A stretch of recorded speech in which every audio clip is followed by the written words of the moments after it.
Welcome to Media Watch. I'm Jonathan Holmes, and tonight a special programme. I'm going to be talking to the man who's taken on what many people reckon to be the toughest job in the Australian media, the CEO of Fairfax Media, Greg Hywood. Greg, welcome to Media Watch. Thank you, Jonathan. Before I plunge into questions, let me just remind people of why that job is so tough. Fairfax Media, of course, owns the Sydney Morning Herald, The Age, the Canberra Times, the Australian Financial Review, and a great many other newspapers in cities and towns around Australia and New Zealand, from Newcastle to Launceston and from Christchurch to Esperance. And around the world, the newspaper business model is in deep trouble. 3 years ago on Media Watch, we talked to British media guru Roy Greenslade. It's not a case of saying, hooray, newspapers are dying. It is simply a factual matter of revenue. There is an absence of revenue, and it means that the newspaper format, newspaper platform, however you want to describe it, is a dead duck. And none deader in Australia, say the pessimists, than the Sydney Morning Herald and The Age. Because the business model is largely funded by classified advertising, by these vast revenues, the rivers of gold as they're called, from classified advertising in newspapers. So an average page in The Age or the Sydney Morning Herald on a Saturday brings in $40,000, and there's 100 of them, and that's $4 million a week. And that pays for all the journalists' salaries. That advertising is moving to the internet. The newspaper model, is it a dead duck? Of course it's not. I mean, some newspapers may go, but many will survive. And just looking at the comment that Eric Beecher made about us being dependent on classified advertising, well, if you just look at the metro papers, and we focused on the Sydney Morning Herald and The Age, the classified business is gone. Has been gone for how long? Well, I mean, it's been gone for bit by bit over many years, and we're now at the point we've come through that tunnel. And so what we're now doing is we have newspapers which have advertising based upon real estate advertising, display advertising, branded employment advertising.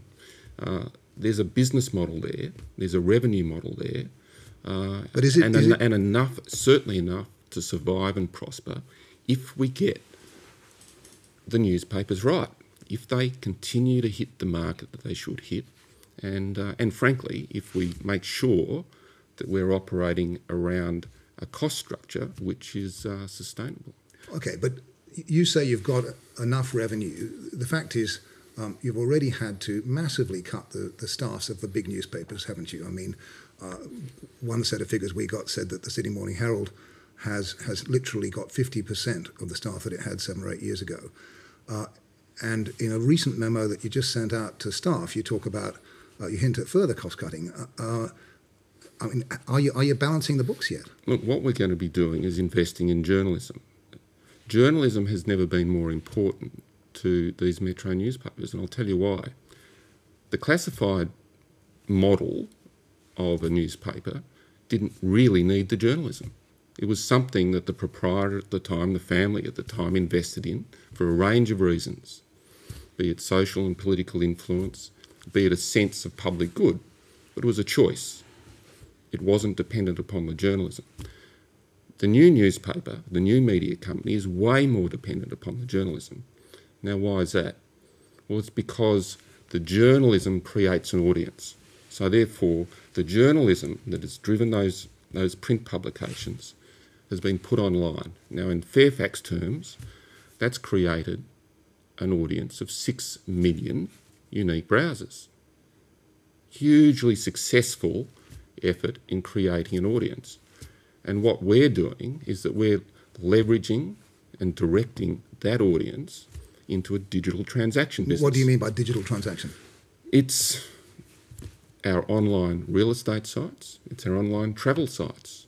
It's our online auction sites. It's all the digital businesses that work off that audience that we've created. But isn't there a fundamental problem that there's a disparity between the kind of audience that you've collected through the websites and your traditional readership of the newspapers? I mean, I've spoken to a lot of Fairfax journalists just in the last couple of weeks who still go on about what they perceive as a big problem. Do you think it's a problem? Not at all. I mean, you look at a newspaper, the Metro papers, average age is about 40 plus, a bit older than that actually.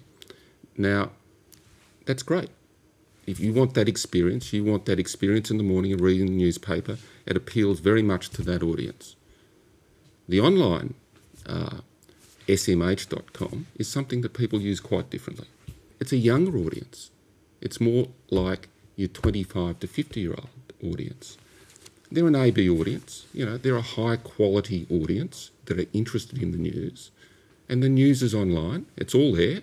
But there's some other stuff that they're interested in as well. Just because you're interested in celebrity and a bit of fun around that doesn't mean that you're not interested in what's happening in Libya or what's happening in the Japanese earthquake or what's happening with economic policy out of Canberra. I mean, people can juggle a lot of balls in the air in their life. So at the moment, of course, the problem with the websites is that they don't really pay, at least if you include it in their costs, the cost of the journalism that at the moment tends to be not included in their costs. Are you going to go along with Rupert Murdoch's reasoning that you've actually got to start charging in some way or other for your websites, just as you do for the AFR at the moment? These are the issues that every media company is looking at and is going to have to make their own call on depending upon where they want to get their money. The emerging freemium model is an interesting one, which is where high users pay an amount, which you allow access. You're talking about the websites now? Yeah, websites. The way the New York Times is hoping to do. Yeah. The paywall around the Australian Financial Review, most people say, has been a bit of a flop. I mean, would you agree with that? I think we need to review that.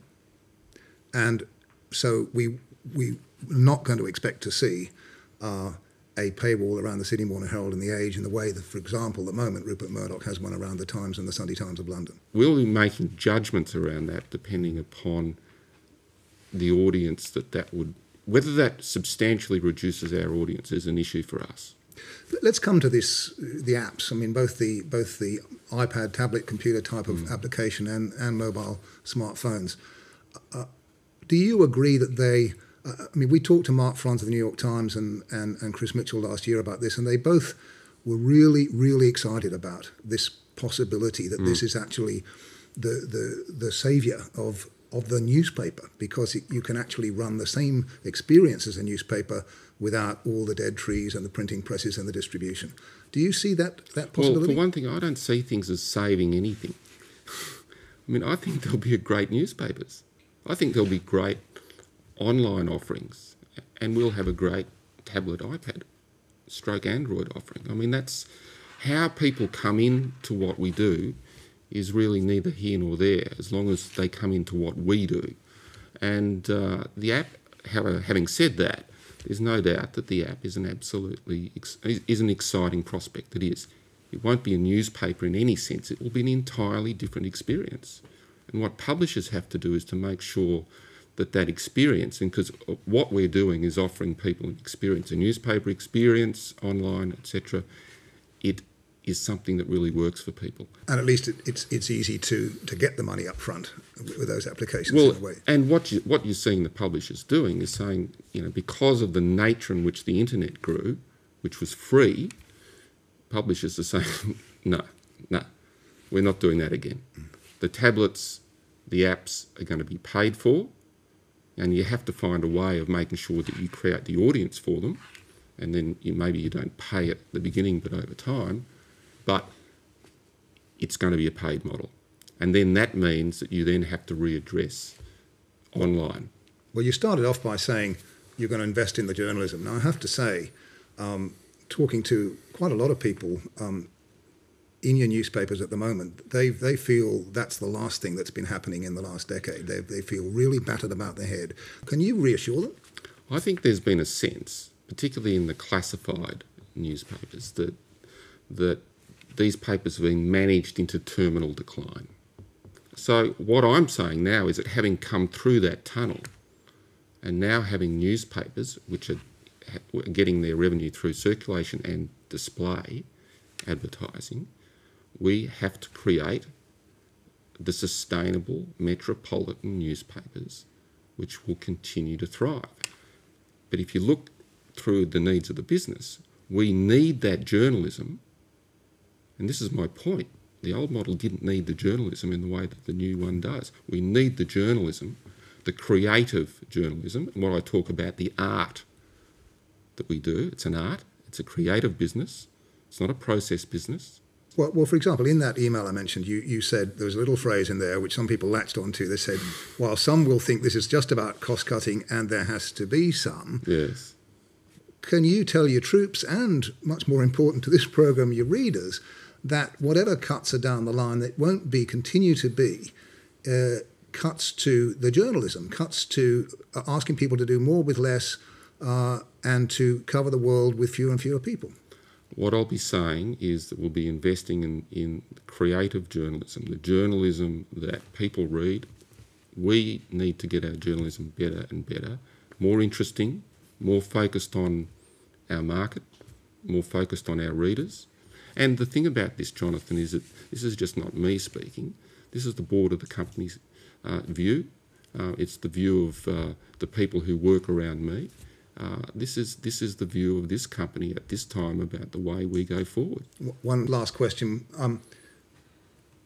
News Limited, some people in News Limited have been very much questioning in the new era the role of public broadcasters, particularly their insistence on providing free news in any, whether it's on mobile applications or online or whatever, as a direct competitor to commercial operations like yours. Does that concern you?